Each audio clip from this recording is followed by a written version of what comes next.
My name is Emilie Reed. I'm from Salem, Oregon, and today I will be performing 2 monologues and 32 bars from the song I Remember from the musical Ever After.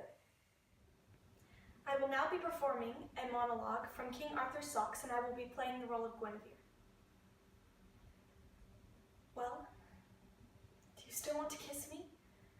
Think what you are saying, Lancelot, for I may let you. That kiss may be the beginning of the catastrophe. Do you want a kiss that brings with it grief and fear and danger and heartbreak? If you had believed for one moment that it was worth the price of grief and heartbreak, I would have believed it too and kissed you and not cared what happened. I should have risked the love of my husband and the happiness of your sweetheart, all without a qualm. And who knows? It might have been worth it. An hour from now, I shall be sure it wasn't. I shall be sure it was all blind, wicked folly. But I am a little sorry now. I wanted to gamble with fate. I wanted to stake our 2 lives recklessly on a kiss and see what happened. And you couldn't. It wasn't a moment of beauty and terror to you. You didn't want to challenge fate. You just wanted to kiss me. Now go. I will now be performing a monologue from the best Christmas pageant ever, and I will be playing the role of Mrs. Armstrong. I'll tell you again, Grace, how important it is to give everyone a chance. Here's what I do. I always start with Mary, and I tell them we must choose our Mary wisely because Mary was the mother of Jesus. Yes, and then I tell them about Joseph and how he was God's choice to be Jesus' father. And that's how I explain it. Frankly, I don't spend much time on Joseph because it's always Elmer Hopkins, and he knows everything about Mary and Joseph. But I do explain about the wise men and just how important they are, and I tell them there are no small parts, only small actors. Remind the angel choir not to stare at the audience, and don't let them wear earrings or things like that, and don't let them wear clunky shoes or high heels. Oh, I just hope you don't have too many baby angels, Grace, because they will be your biggest problem. Oh, you'll have to find someone to push the baby angels on, otherwise they get in each other's way and bend their wings, and Bob could do that.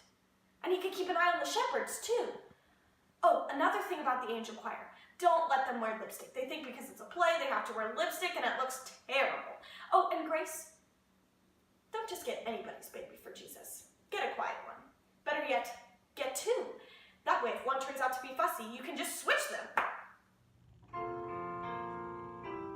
I did just what I was told, and I didn't say a thing. I thought living in the past would be unwise, but here all I have to do is close my eyes, and I remember. And here inside the quiet, in this universe of words, and the stories that we never got to share, hope I never knew I needed, love I thought that I had lost is everywhere, everywhere.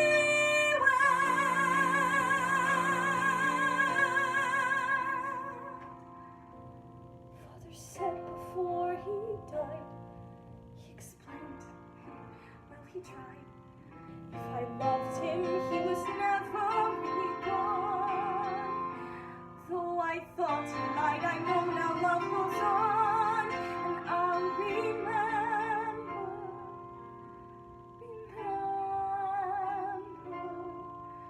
I searched everywhere I could, I looked everywhere I knew. Now I know that thanks to you, wishes made on walls come true.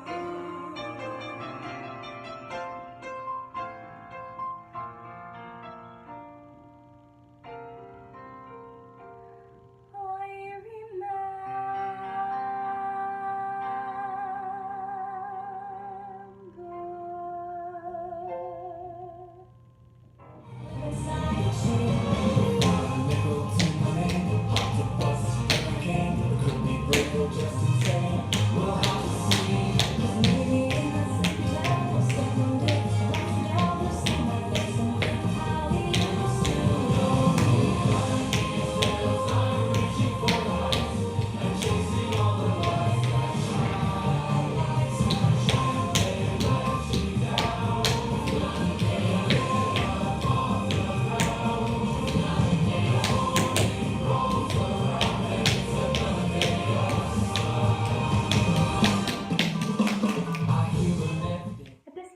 life, my goal by attaining a 4-year degree in musical theater would be to be able to perform on stage professionally and to use the gifts and talents that God has given me to minister to others in ways that I may not be able to in regular life.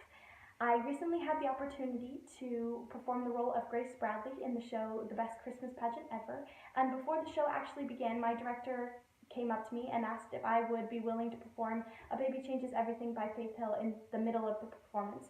And it was amazing to see how people were affected and changed by such a simple song about how much God loves us and how he sent his son down to die for us on the cross. And that's when I knew that God was truly calling me to pursue a career in musical theater and to hopefully one day perform on stage professionally. And I think ACU can help me reach that goal.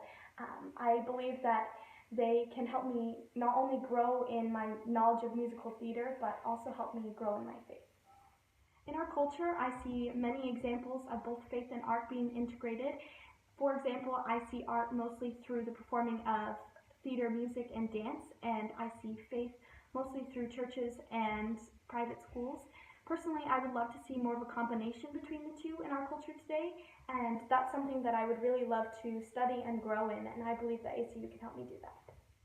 A few things you should know about me. I've loved music all of my life, but I didn't officially get into theater until I was in 6th grade when our director at my school kind of pushed me to audition for the show they were performing, which was The Pink Panther Strikes Again, and ever since then I've fallen in love with music and theater and the combination of the two in performing. Another thing that I love is animals. I love them so much. I have a teacup Yorkie and a golden retriever, and the golden retriever is like my baby because I love him so much.